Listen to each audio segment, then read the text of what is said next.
take a look here at these two sentences. We've got shalach. So I'll pronounce them, and then we'll kind of talk about how they get translated.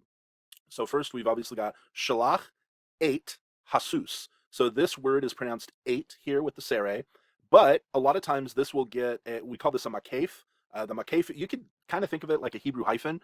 It sort of connects the first word to the second word as a one-word unit. So when we have a hyphenated word in English, mother-in-law, mother hyphen in hyphen law, that is one word. It refers to one, noun, but we're using multiple words to convey that one idea, and so we hyphenate it.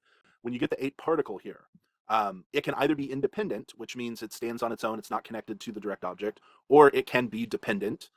You might think of it as a word we'll use later on as inseparable. We'll use that with prepositions and that sort of thing, but basically the idea is part of the word hyphenated here. When it's hyphenated, what happens is the accent that every single Hebrew word has, usually it's on the final syllable of the word, but even if you've got a one-syllable word, that word has a tone or an accent.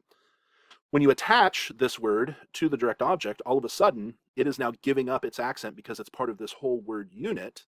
And so the accent is going to be on the final word. Now, it's still beged here is a segolid, and so it's accented on the second to last syllable, and that accent will stay there. But basically what this means is in order to join this word unit, eight has to give up its own accent. And that's why we see it shift from a sere here to a segol. You don't have to know all the rules of, when different syllables have different, how do I want to say it? You don't need to know the rules of why this goes from a sere to segol because it loses its accent. You don't need to know all of that. There are books that will explain it to you if you're interested, but that's just a lot of information to process right now. All you need to really understand is sometimes this particle is spelled with a sere, in which case it will usually be independent from the direct object. But when it's attached, it's spelled with a segol. And again, the simple explanation for why that happens is because here it's accented, it's an accented closed syllable, and that prefers a long vowel. Here it's an unaccented closed syllable, and that prefers a short vowel. And so that's really all there is to it. Without having to memorize a bunch of rules, just be ready for this to appear either as aleph sere tav or aleph segol tav. Up here it's pronounced as, the number 8 in English. It's just 8, or I ate a hamburger. Down here it's pronounced et. So basic difference between sere and segol pronunciation is the only difference between how you pronounce either one. When it comes to translation, there is no difference in the meaning between these two formats. If it's attached with a makef or if it's independent, that changes the meaning not at all. It doesn't matter which sort of form you see here. You might ask, well, then why in the world are there two different forms? What's the point of having two forms if it makes no difference? And I honestly don't know the answer to that other than the typical linguistics explanation of, languages are not engineered for the most part. They develop organically over time. And some people speak a certain way and some people speak a different way. And eventually those two ways of speaking, kind of branch off into new dialects or whatever. But this is just, you could say this is just normal variety that you'll see in any language. Okay, so that's the important thing to recognize is that the meaning is the same, whichever way we set it up here. They may be pronounced differently, eight versus et, but that does not change the way you're going to translate it here. So, does that make sense? Yeah, go ahead. oh yeah, that's excellent. So, Shalak Ad Hasus, is pronounced with all the words, but it's not translated with all the words. So we don't translate it, the horse. Correct. So that's an important thing to take a look at. I can't remember. I think I may have covered this in the Masters video conference, which, by the way, is the video that I posted in our course here for last week because I had trouble with our actual video. So I figured, well, I'll at least throw the Masters level version in. It's basically the same concepts. We don't cover anything different in undergrad versus Masters. It's just honestly a different grading scale. But what I mentioned there is that this, what I'm calling a particle, is actually not even really a word at all. Or eight here, eight or et, really isn't a word because it has no semantic value. It has no lexical value. It has no, what those words mean, is it has no meaning. Now, that's not quite true. It signifies something, but it doesn't, you can't look this up in a dictionary. It has no dictionary meaning whatsoever. It doesn't add any sense to the sentence. All it does is it's not a semantic marker like shalak would be. The word semantics has to do with the idea of meaning or denotation or connotation. Shalak is a semantic marker. It means something. It carries meaning, and that meaning is the meaning of sending. And this particular form of shalak conveys third person singular, simple past tense sending. And so we translate it he sent. But there's no meaning in this word. The only thing that this word is doing is pointing to a direct object. That is to say, it's pointing to a definite direct object. So this has no, this is not a semantic marker, it's a function marker. It's saying that the word that follows it is functioning a particular way in the sentence. If I were to summarize that in sort of a quick phrase, I would say this. You can think of ate and et as maybe a punctuation mark rather than a word. If you think of this as a word, you might try to translate it. This is really more of like a punctuation mark where, let's say if in English we underlined the direct object every time we had one for whatever reason. Let's say we did that. That's basically what et and ate are doing here, is they're just pointing and saying this is the direct object. Now they only appear when that direct object is definite. They will not show up if the direct object is not definite. So that's important to realize.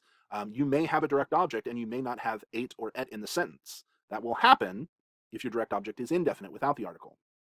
But if you have a direct object in the sentence and that direct object is definite, I would say 95% of the time you're going to see ate or et here. And then you might ask, well, why does it not appear 5% of the time? Again, the simplistic linguistic answer is that's how language works. The rules are never 100%.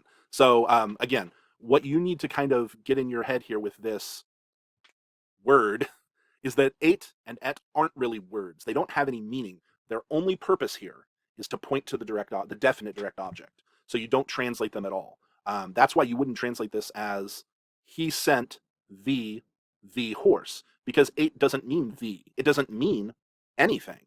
All it's doing is saying, hey, whatever word comes after me, that's your direct object. Does that make sense?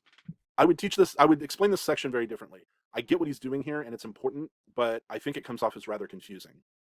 So I think the point that Futato's trying to make here in 7.9 is that the word low basically is like a minus sign from, if you, I want to bring back traumatic memories, but if you remember in algebra, basically if you put a minus sign in front of a variable x or whatever, if you put a minus sign in front of a set of parentheses or brackets, you might call it, that minus sign negates everything in the brackets, or it negates everything about the value of the variable or whatever. The word low negates whatever follows it. And the reason why that's important is because low can actually negate a lot of different types of words. It can negate the verb, it can negate the subject, it can negate the direct object, it can negate a lot of different things in the sentence. It doesn't just have to, like in English, we would say the father did not send the horse. We wouldn't say not the father sent the horse. We wouldn't say the father sent not the horse. We would always negate the verb. But this is something different about Hebrew. Hebrew can negate the subject. Hebrew can negate the direct object. And when that happens, there's probably a reason.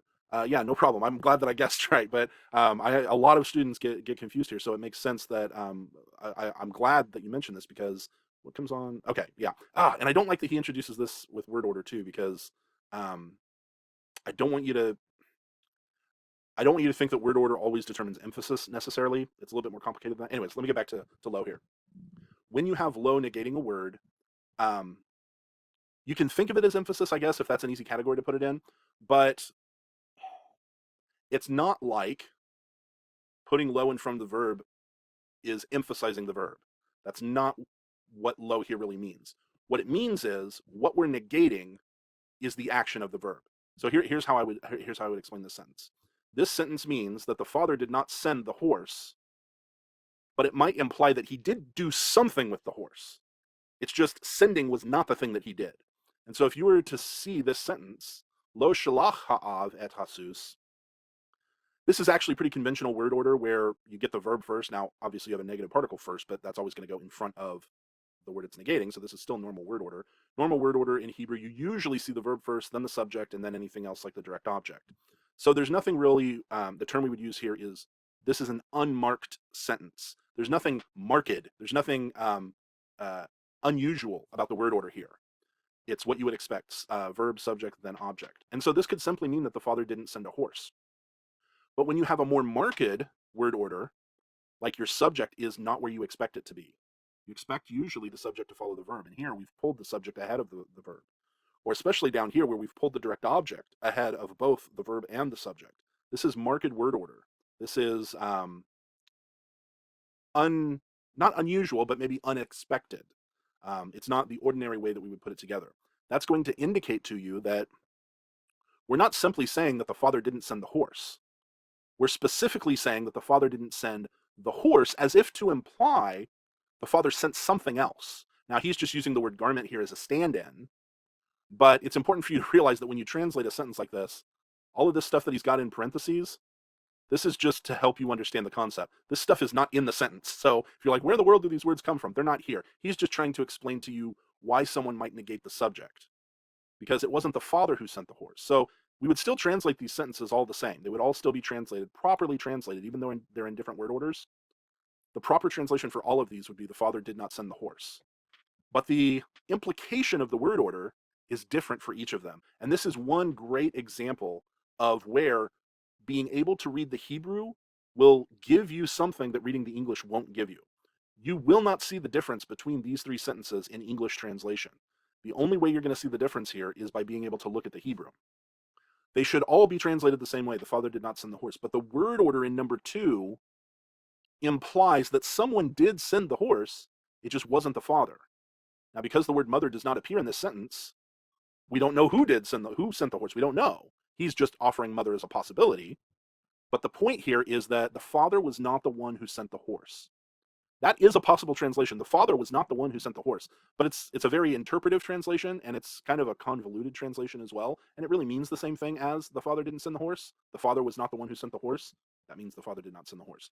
So you should still probably translate each of these this simple way. But all Futato is trying to point out to you here is the word order gives a slightly different implication. So we talked about how the implication of the word order of number 1 is simply the father did not send the horse. He may have done something else with it, but he certainly didn't send it. But the implication of this second sentence is a little bit different. The implication here is the father is not the one who sent the horse, or the father is not the person who sent the horse. So if the connotation for this middle one is the father was not the one who sent the horse, the connotation for this bottom one might be something like the horse is not what the father sent. So that's pointing out to you here that it's implied that the father may have sent something, but the horse was not what the father sent. And so that's sort of a more expressive way of doing it. It's just a very interpretive way of doing it, where you kind of you kind of it's not literal, I guess is the way to put it. So again, there's nothing wrong with that translation. It's just that it's more interpretive than we usually would do during first year. So anyways, that's the thing to realize here. On your homework, inevitably, there are going to be people in the Futato exercises who translate a sentence like this with some sort of parenthetical information. Now, maybe I'm wrong. Maybe they're not translating it with this parenthetical information. Maybe they're just copying Futato's answers out of the answer key. And you know that if that's how you spend your Futato exercises, that's fine. I'm not going to penalize you for it. The goal of the exercise is just to complete them rather than to necessarily, get all the right answers. But you, in your translation, certainly would not supply, a word that isn't in the Hebrew sentence. He's just doing this here for your benefit as the student so that you can see, okay, well, what difference at all is there between these three sentences? Well, the difference is in the implication, not in what's actually said. All right.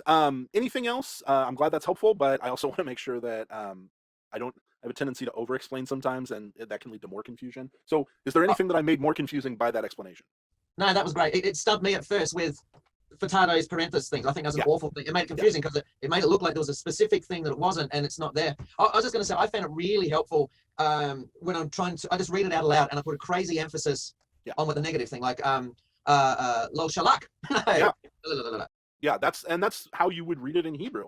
When someone were, if someone were to speak this, they're going to speak it with natural inflection, and they're going to have places where the pitch might rise and fall, just like we do in our sentences. We don't say a sentence in English very monotone where we don't inflect any of the words or the syllables and everything sounds the same because we sound like a robot. In Hebrew, there's going to be places where you might speed up your pace and you might slow down your pace. And so if someone were to say this, they would emphasize lo shalach ha'av et hasus, and here they would say lo ha'av shalach et hasus, and here they would say lo et hasus shalach ha'av.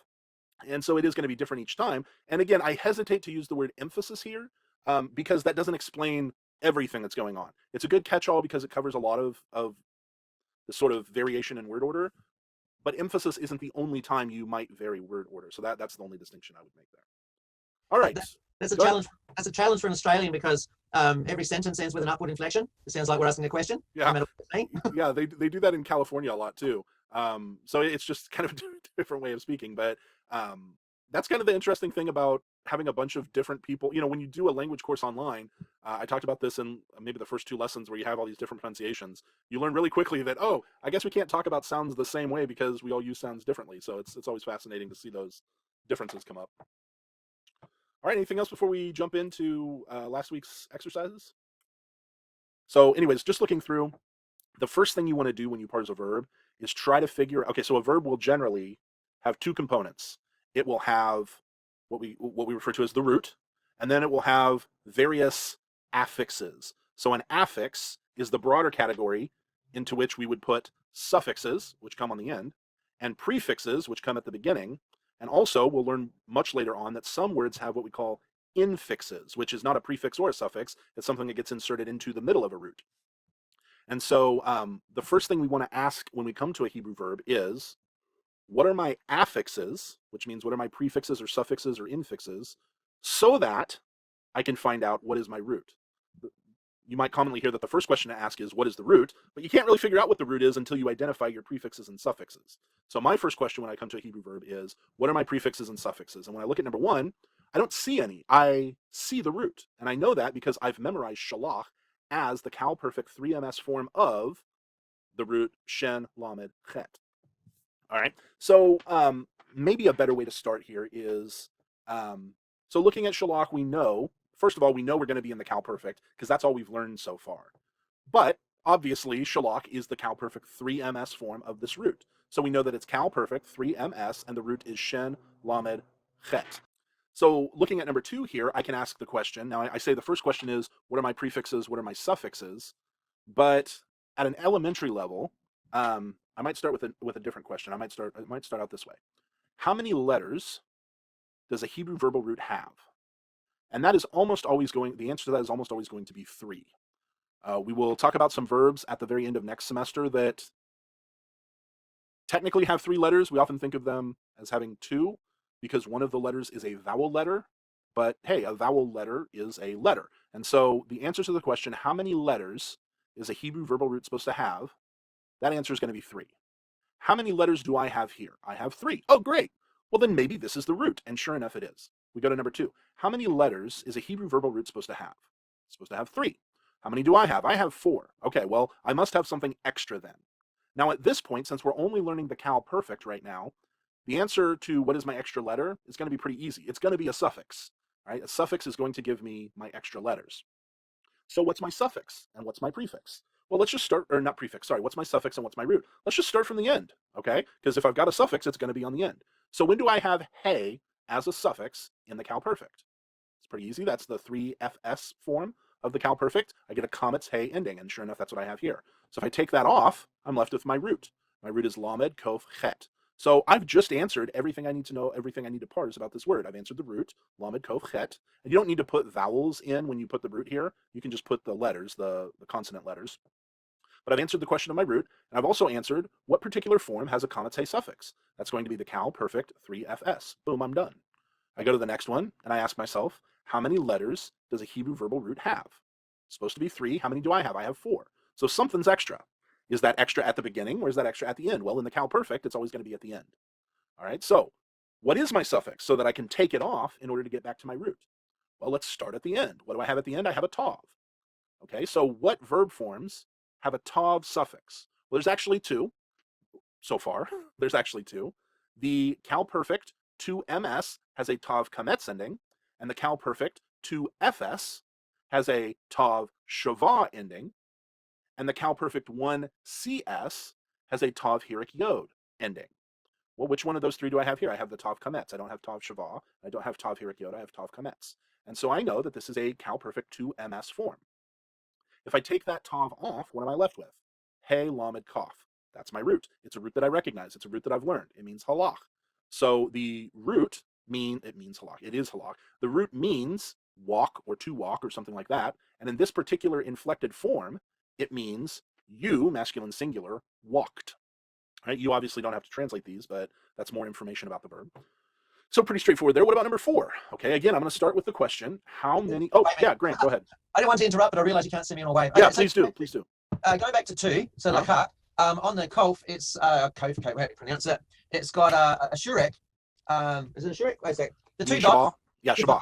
So I got the shava instead of the normal patak. Mhm. Now, now we're seeing this a lot more frequently, and it was mentioned in one of Futato's things as well. Is there a rule of when the Shiva replaces something? Yeah, there's probably about 20 rules. And if you'd like to know them, I can give you a book that will tell you all of them. And I'm the kind of guy who likes to know the rules. I like to know why things happen. The only problem is, if you want to master those rules at this point, it's just a lot of information. And so, what I usually tell students is there are reasons for this, there are explanations for what's going on here. Um, and you're welcome to learn them and understand them. And I might even introduce them in a video or something like that. But at this point, it's just a lot of new information. You've got enough work cut out for you just memorizing these endings. So I'll go ahead. I'll plan on doing that. I'm going to go ahead and plan on recording a video just going over the vowel changes in the verb, just so you have it for reference, but you certainly don't need to memorize all the rules. All I would say here is the main idea behind this is sort of my simplified explanation. And one of the sort of presuppositions of this explanation is understanding that a vocal shava, is not a full vowel. It's only a half vowel. Same with hatef patak, hatef segel, hatef kametz. Those are half vowels. They're not full vowels. And so, in the way that I look at Hebrew syllables, this syllable right here with the kof is only a half syllable. It's not a full syllable. Okay, so those are a couple sort of prerequisites to the explanation I'm going to give you. Hebrew likes to keep a word under 3 syllables if possible. If possible, it's going to try to keep this word from becoming 3 syllables. Its home base, and I know we have different roots here, but let's just pretend like they're the same. Home base is 2 syllables, sha, lach, or la, kach. These are 2 syllables, and that is fine and dandy. Hebrew likes 2-syllable words. Hebrew's cool with 1-syllable words. When you get 3 syllables, that's when Hebrew gets a little uncomfortable, and it tries to kind of smooth things out a little bit. So one way that it does that is if we were to take lakach and add a comma to it, we would have a 3-syllable word. We would have lakacha. Hebrew likes to keep that under 3 syllables if possible. So what it does here is when you've got a vocalic ending, that means that the ending begins with a vowel, which kamate is our vowel. When you've got a vocalic ending, Hebrew is going to reduce the R2 vowel, which was patach, in order to make room for this new syllable. So we had 2 syllables. If we add kamate to the end, we'll have 3 syllables. So let's reduce R2's vowel. So now we only have 1, 1.5, 2.5. We only have 2.5 syllables. We don't have 3. La kacha is easier to say than la ka cha. La kacha. We have more letters, so we're going to reduce the vowel. It makes it easier to rush through these vowels to say them rather than having to say 3 separate vowels, okay? The basic idea here is when you add a new syllable, Hebrew's going to try to find a way to make it easier to say this because it's not easy to say 3 syllables when the first syllable is unaccented, the second syllable is unaccented, and the third syllable is accented. Hebrew doesn't like to have unaccented, unaccented, accented. And so here, we're going to rush through this syllable, so we really only have 2 full syllables. But when we get to the 2ms form, we do something a little bit different. Because the 2ms ending is not vocalic, it's consonantal. It starts with a consonant. And so when it starts with a consonant, we have less flexibility on what to do with our vowels. So instead of reducing R2, we're going to handle it this way. We can't really reduce because it starts with a consonant, so instead, we're just going to take our accent and shift it from the final syllable to the second to final syllable. Okay? Now, you might say, well, you're not shifting it at all because in the 3ms, it was on the R2 syllable, and here it's on the R2 syllable. What I mean by shifting is Hebrew doesn't want unaccented syllable, accented syllable. And so it's going to pull the accent back here or keep it here, however you want to think of it. But the accent is not going to be on the final syllable. And what that does is it makes it easier to say. Instead of halakta, it's halakta. It kind of goes up in the middle. Halakta is easier to say than halakta. Okay, so that's another way that Hebrew kind of smooths out this roughness that's created by adding an ending and thereby adding a new syllable. There's one more kind of situation that happens. We've talked about vocalic suffixes that begin with a vowel. We've talked about consonantal suffixes, suffixes that begin with a consonant. Number 4 is, technically it's a consonantal suffix, but it's what we call a heavy suffix. And that's because the difference between ta in number 3 and tem in number 4 is that ta is an open syllable. And that openness allows the accent to slide back here. But in tem, we have a very heavy syllable. It's got 2 bulky consonants. And this is the way my teacher sort of explained it to me. Imagine that Zachar Tem is on a teeter-totter, okay? The heavy end, I got to do it this way. So the heavy end, wait, is that right? The end is over here, right to left. I think I'm right. I think this is right. Okay. So the heavy, whatever, I'm not going to do it visually. The heavy end, the end of the word, because it's heavy, it kind of weighs down that side of the word. It weighs the ending down. And even though the accent tries to come back here, the heavy ending kind of pulls it back forward. All right. So Hebrew can't relieve the tension of breaking up this word by moving the accent to the middle. So the only thing it can do, the only thing that's left, is it is going to reduce, but it's going to reduce R1. Okay, it's going to reduce this one. So there's basically 3 situations that you run into. And I can even put this up in a chart if it's just helpful to look at. But again, this is not information that you guys need to memorize at all. This is not even information that you guys need to be aware of at this point. It's just kind of an answer to the question, what's going on with these vowels? All right, so let me pull up Hebrew. Oh, I don't even need Hebrew for this. Let me just do this. Okay, so situation 1 is your vocalic suffix. What happens with a vocalic suffix? Reduce R to vowel. That's your patach. Well, it's a patach, okay? So patach reduces to a shabbat. Situation 2, you have a consonantal open suffix. What do we do there? We shift the accent to R2. All right, and then the third one is the consonantal closed syllable, which we call the heavy syllable. And what do we do there? Well, we can't reduce R2 because it's consonantal, and that doesn't allow us to reduce R2. We can't shift the accent because it's heavy. So the only thing that's left for us to do is reduce the R1 vowel. All right, and so that's kind of the 3 situations. When you add a suffix in the Qal Perfect, one of these 3 things is going to happen. If the suffix is vocalic, it starts with a vowel, you're going to reduce the R2 to a patach, R2 vowel to a patach. If it's an open consonantal suffix like ta or t, or even new is consonantal, it starts with a consonant, but it's open, it's not closed. In those situations, the accent's going to be on R2, even though that's not the final syllable of the word. But in those situations where you've got a consonantal suffix that's closed, that heavy suffix, that's going to be your tem and your ten suffixes. In that situation, you reduce the R1 kametz, you reduce that to a shavah. All right, and so even here, we've still got 2.5 syllables instead of 3. We've got a half syllable here, we've got a full syllable and a full syllable. So again, this shavah is silent because it's preceded by a short vowel. So this is zachartem, this is halachta, and this is going to be lakacha. Right, so these are the 3 things that will happen when you add a suffix in the Qal Perfect. Again, a lot of information. Don't even know any of it. None of that do you need to know, but I myself am one of these people who like to know what's going on. I get a little suspicious when vowels start switching on me. What's going on here? So if you want to know, that's what's going on. But again, you're not going to be tested on, you're not going to be asked to produce the Qal Perfect 2FS or 3FS form of Lakach, where you have to know, okay, wait, do I have a Shavah in R1 or a Shavah in R2? Which one? If you were asked to do that, then this would be a helpful chart because you could go to, okay, I'm adding a vocalic suffix, so what do I do to the vowels? Oh, I reduce the R2 vowel. Perfect. Got it. But you're not being asked to do any of that. So that's information that you can kind of put on the back burner and you can come back to it later if you're interested. But the interesting thing here is if you ignore the vowels altogether, don't even pay attention to the vowels at first. Just look at the letters. All right, so let's do number 3 real quick. Actually, I think I might have done number 3, so let's do number 2. Or, I'm sorry, number 4, even though I kind of talked about it already. We're going to ignore the vowels. We're just going to look at the letters. All right, so I start with the same question. How many letters is a Hebrew verbal root supposed to have? It's supposed to have 3. How many do I have? I have 5. So I've definitely got something extra. Okay, so what's extra? Well, so far we're in the Qal Perfect, which adds suffixes. So let's start on the end. That's a good place to put a suffix. All right, do I know any conjugations so far, any forms that end in a mem or that add a mem suffix?